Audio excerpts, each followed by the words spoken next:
있어요. 네, 다름이 아니고요. 오늘 말씀은 에스겔인데요. 에스겔에 대해서 우리가 다 보려면은 한 1년 걸릴 거예요. 1년. 왜냐면은 엄청 많기 때문에. 그래서 우리가 에스겔에서 가장 중요한 한 부분만 꼽아서 봤으면 좋겠습니다. 에스겔은 솔직히 말씀드릴게요. 저도 지금 이제 전도사가 6년째인데요. 처음 해보는 본문이고요.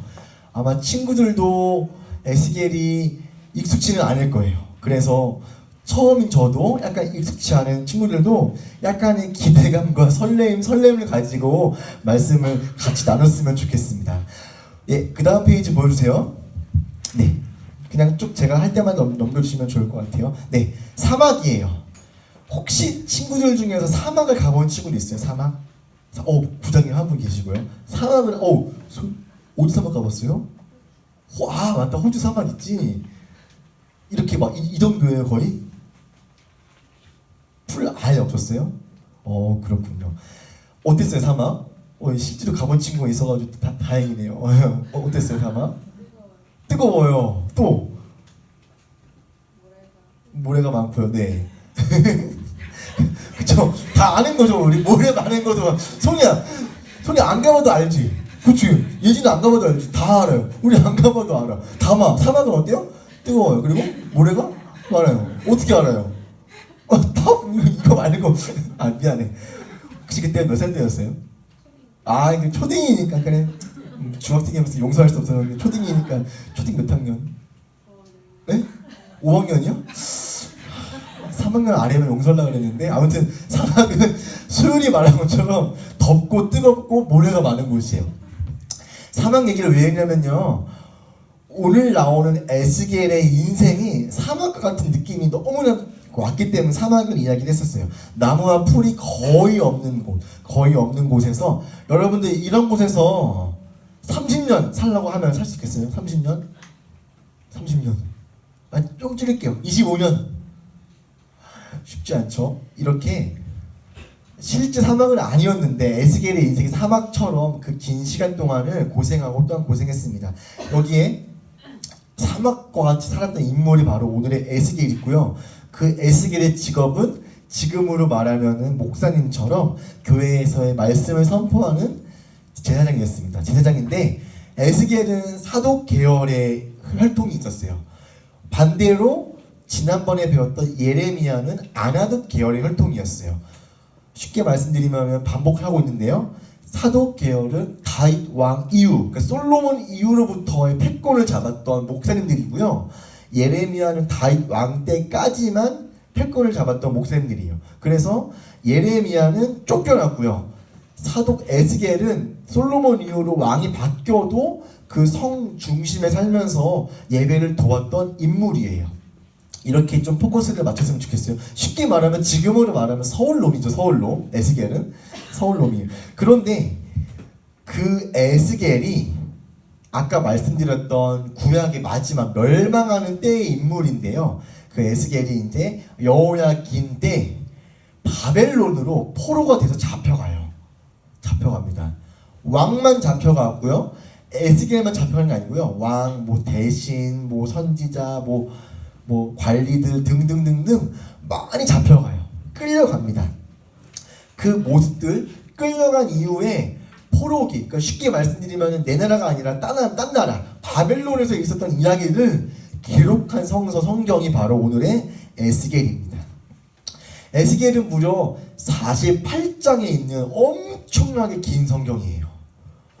다 이야기하기에는 너무나 길기 때문에 오늘은 반으로 뚝 잘랐고요. 그 다음 페이지 보여주세요.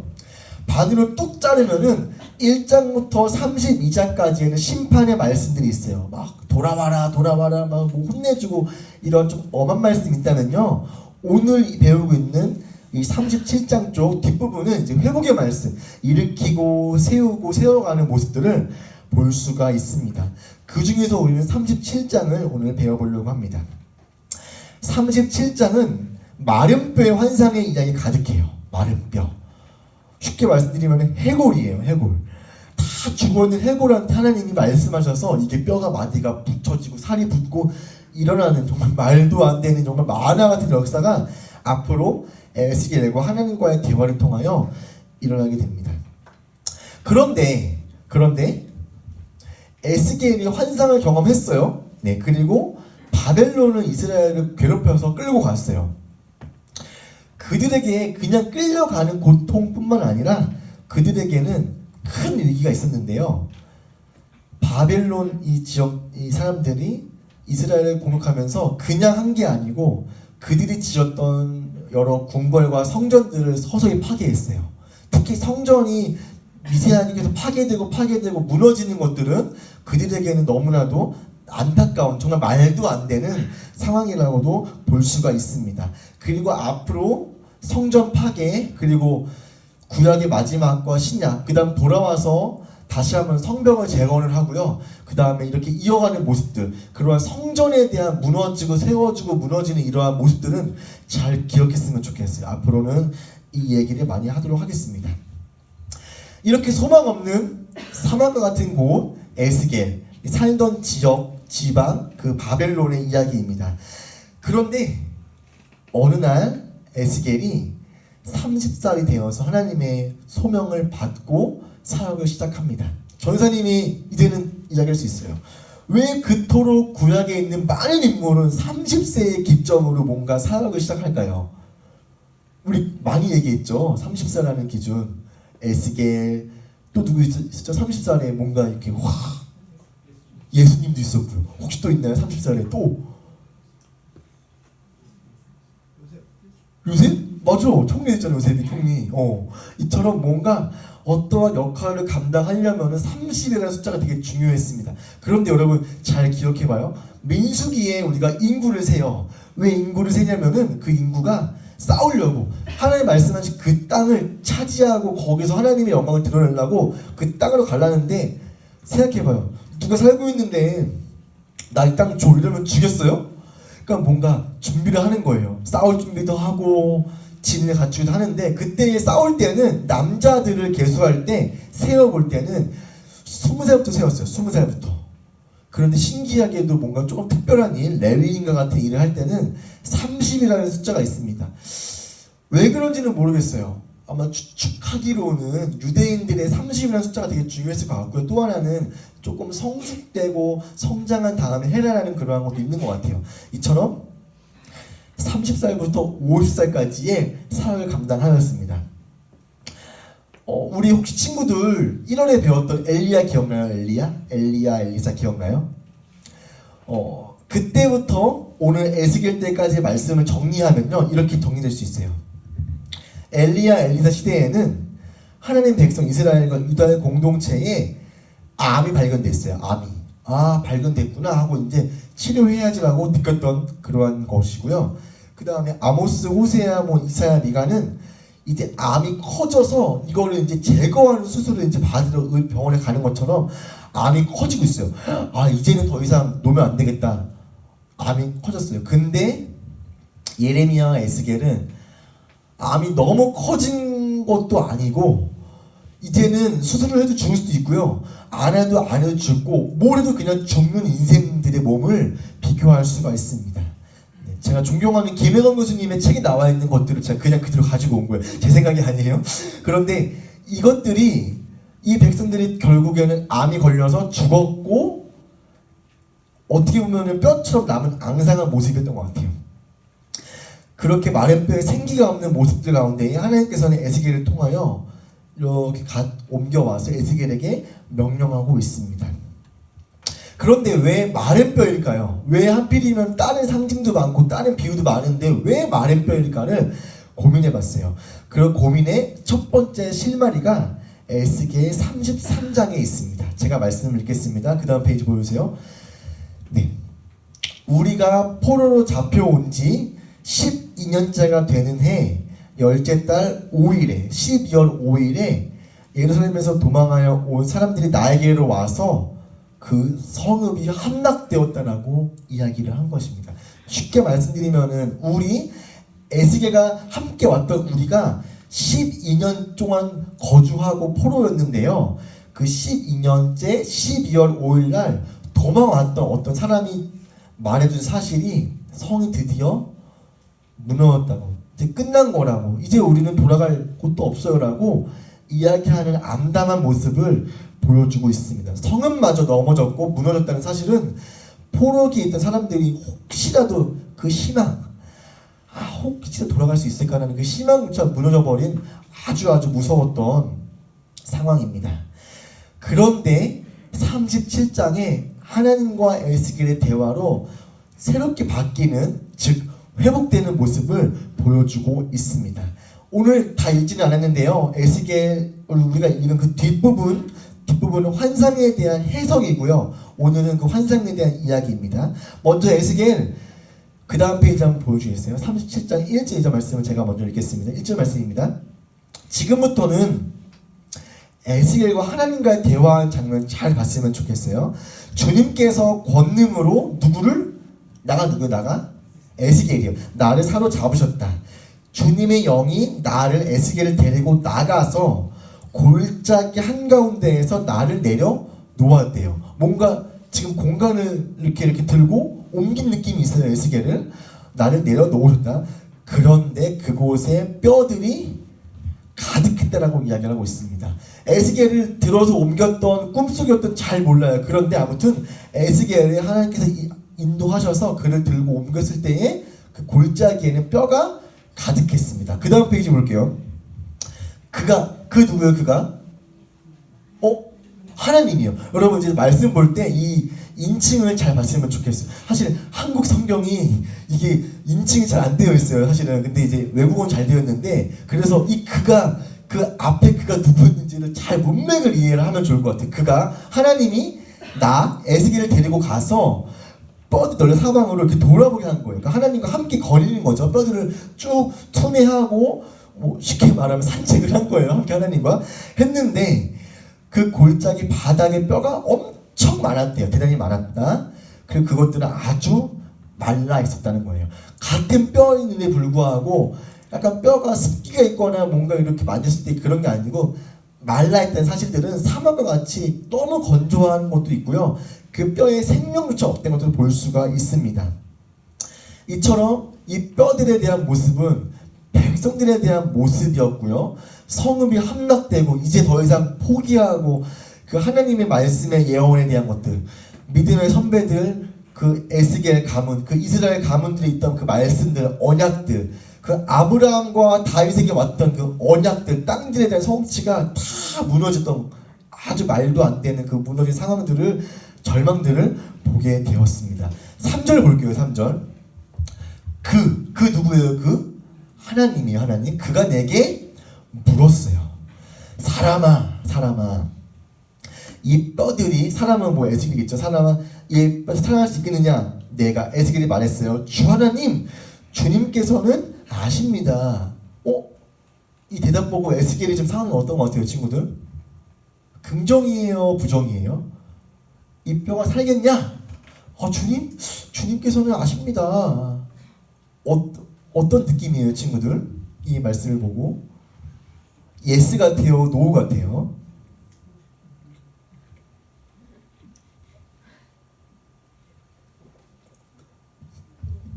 혹시 어떤 것 같아요? 자유롭게. 세훈아, 주님께서는 아십니다. 예스 같아요, 노 같아요? 예스 같아요. 오케이. 조현준 뒤에 누가면 예스 같아, 노 같아? 왜 따라해? 예스 같아요. 전사님은 이거 보고 고민했어요. 이게 뭐 모세나 여러 인물들이 그래 가겠다 이러한 사인인가, 아니면은 조금 확신이 없는 것인가. 전사님이 봤을 때는 약간 확신이 미묘한 느낌이 들었어요. 주님은 아시죠?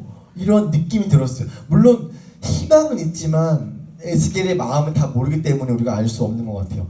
약간 확신이 없었지는 않았을까 추측을 해보고 있었습니다. 그 다음 절 볼게요.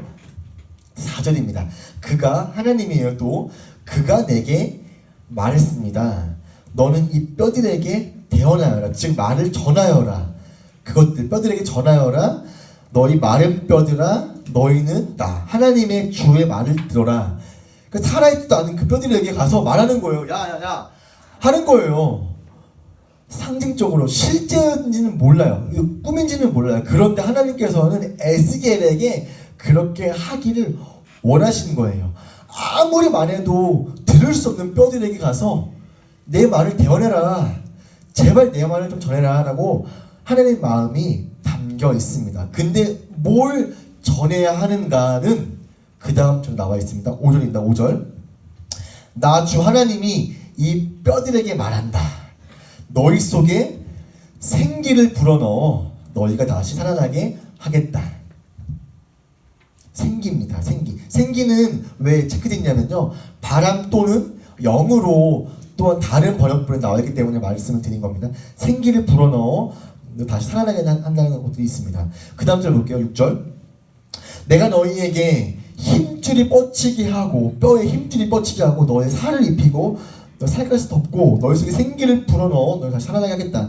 그때야 비로소 너희는 내가 주인인 줄을 알게 된다고 말하고 있습니다. 에스겔에게 가서 말한 거는 다른 말이 아니에요. 그냥 하나님의 생기를 불어넣어서 하나님 하시는 일을 돕고 그 돕는 상황 가운데 뼈들이 힘줄이 붙고 근육이 붙고 살이 붙는 것들을 보는 것입니다. 이처럼 하나님 말씀의 대언은 다른 말씀이 아니었고요. 그냥 그 죽은 것들이 살아나는 하나의 그냥 기적이었고 그냥 이 사건이었습니다. 엄청 많아갖고 영화 같죠.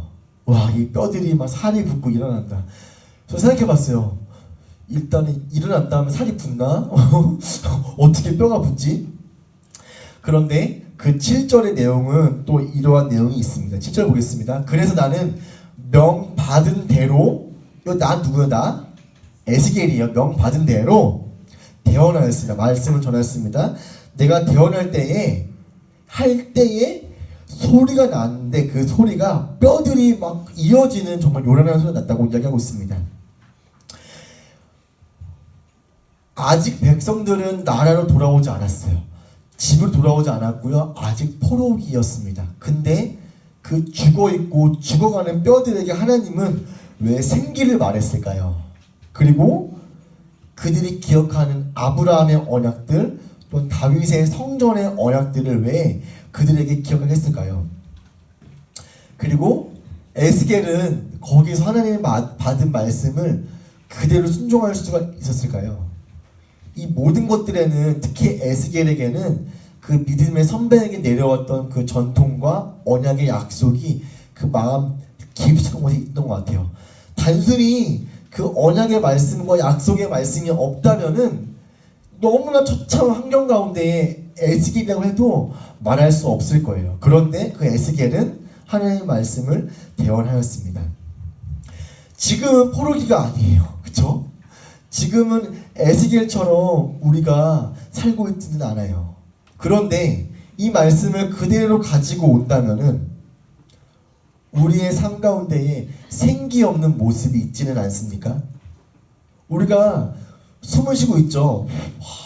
숨을 쉬고 있어요. 그런데 그 숨이 진짜 숨인 것 같아요, 친구들.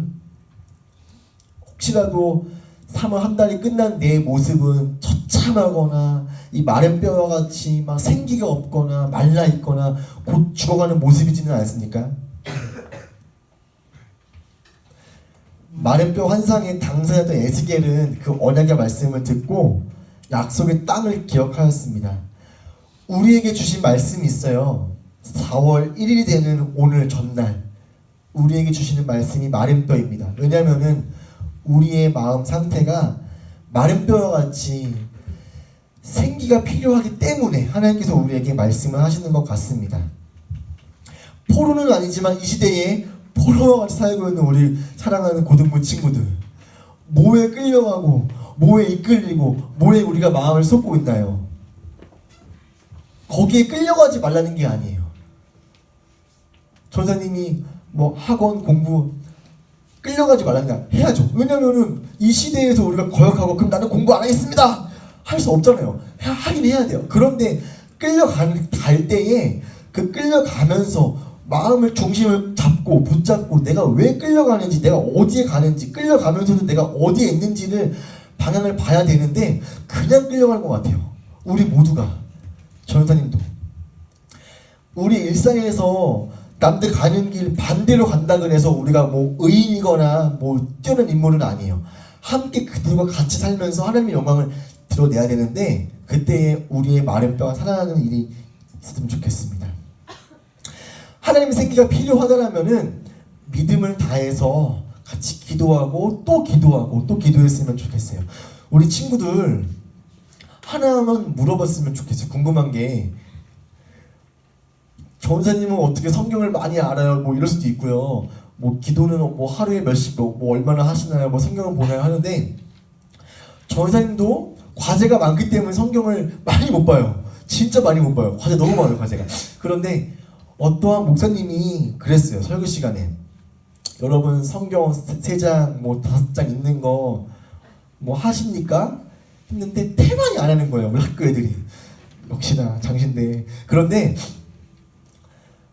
왜 안 할까 했는데 사실은 입시를 하면서 준비하면서 성경을 맨날 봤어요. 막 50장씩 보고 공부를 했어요.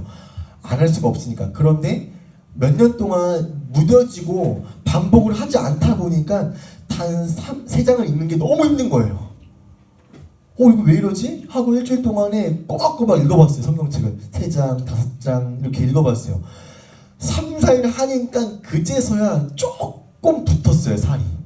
아, 이거였구나. 기도? 뭐 수련회 때 기도 막 뭐 열심히 기도하잖아요. 우리 기도 막 열심히 막 다 기도했어요. 근데 시계 보면은 막 5분 지나 있어요. 왜 그런 것 같아요?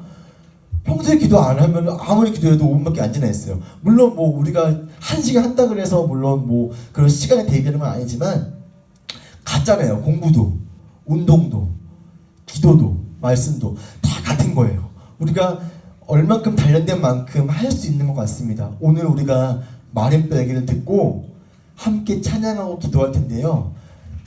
그냥 찬양이 아니라 정말 이 한 소절에 마음을 담아서 고백하고 또한 기도했으면 좋겠습니다. 같이 고백해 볼게요.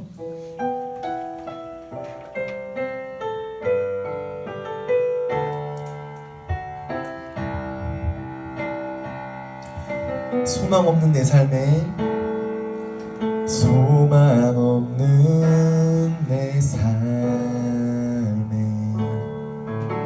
새 생명 허락하신 날 향한 주님의 은혜 놀라운 주님의 사랑 삶의 문제 힘겨워 눈물만 흘릴 때도 날 안아주시는 주님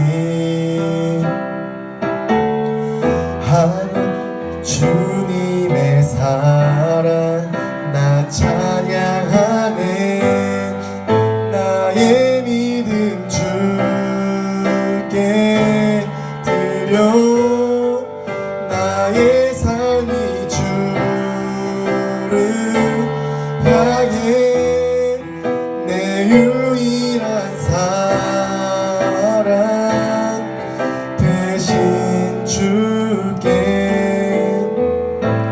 내 삶 드리리 나의 믿음 주께 드려 나의 삶이 주를 향해 내 유일한 사랑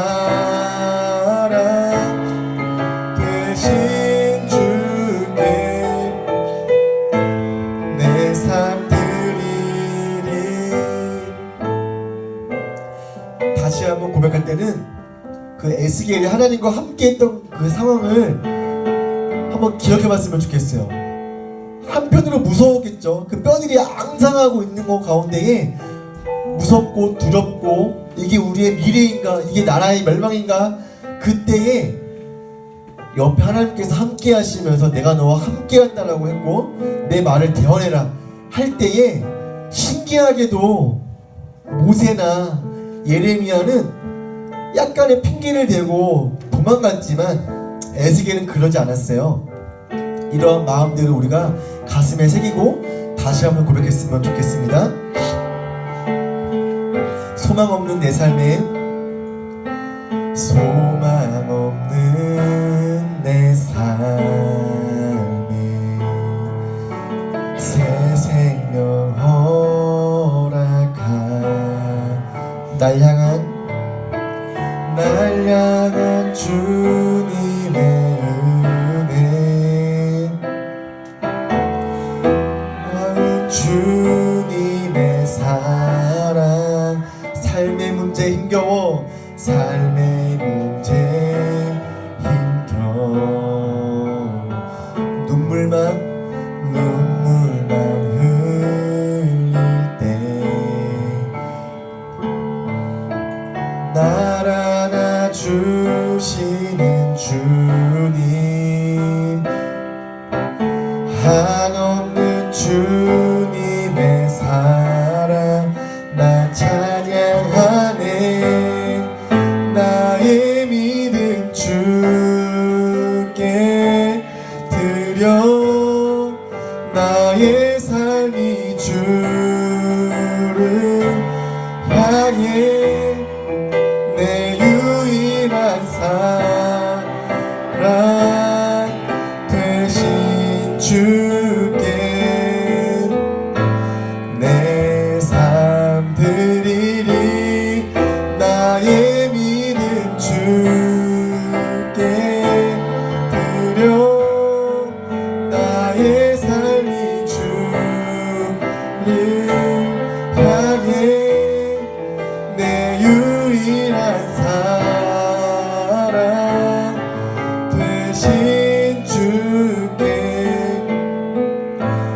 내 삶 드리리. 네, 이러한 고백입니다. 같이 기도할 텐데요. 소망 없는 내 삶에 새 생명 허락하신 주님이 있습니다. 과거에도 그랬고요, 지금도 동일하게 우리에게 새로운 생기로, 새 생명으로 우리를 안아주십니다. 그리고 삶의 여러 가지의 문제 가운데에 내가 낙심하고 눈물을 흘릴 때에도 주님은 새로운 생명으로 우리에게 말씀하시고 인도하십니다. 그런데 그 생명을 우리가 받기 위하여서는 믿음이 필요해요. 그 믿음을 놓고 같이 기도했으면 좋겠습니다. 하나님, 나에게 새로운 호흡과 새로운 생명을 허락하여 달라고 같이 기도하겠습니다. 같이 기도하겠습니다. 하나님 감사합니다. 우리가 믿음 다하여 고백하였습니다. 에스겔의 마른 뼈, 그 뼈들에게 생기와 생명과 살을 입히신 것처럼 우리 고등부에게도 하나님 생기와 주님의 생명을 허락하여 주시옵소서. 주의 성령을 부어주시고 우리의 삶의 문제, 우리의 눈물로, 우리 앞에 있는 정말 암담한 문제 가운데 하나님 말씀하여 주시고, 그것들을 주님 보여주시고 회복시켜 주시고 주의 성령으로, 주의 생명으로 우리의 삶을 인도하여 주시옵소서. 그 주님을 신뢰합니다. 우리가 믿음 다하여 고백합니다. 하나님, 기도하며 나아가오니, 우리의 믿음 고백 나아가오니 하나님 말씀하시고 인도하여 주시옵소서. 역사하여 주시옵소서. 주님의 마음을 담기를 소망합니다. 인도하여 주시옵소서. 우리 믿음으로 고백하겠습니다. 나의 믿음 주께 드려, 나의 믿음 주께 드려, 나의 삶이 주를 향해 내 유일한 사랑 되신 주께 내 삶 드리니, 내 삶 드리. 나의 믿음, 나의 믿음 주께 드려, 나의 삶이 주를 향해 내 유일한 사랑 되신 주께 내 삶 드리리.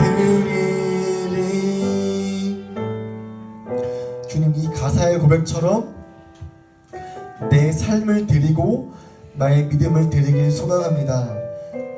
삶의 문제가 힘겨워 눈물과 고통과 우리가 신음하고 아파하고 있을 때에 주의 성령으로 새로운 호흡과 생기를 나에게 부어 주시옵소서. 내가 믿음으로 받고 내가 믿음의 삶을 살고 살겠습니다. 이 결단한 마음들, 결심한 마음들, 우리의 굳센 믿음들 주님 지켜주시고 한 주간 삶 가운데 주님 우리에게 친히 말씀하시고 우리의 삶을 인도하여 주시옵소서. 마른 뼈의 환상을 보이신 것처럼 우리의 마른 마음 가운데에 상한 심령 가운데에 주의 생명을 기대하고 소망합니다. 주님의 마음을 믿고 확신합니다. 예수님의 이름으로 기도합니다.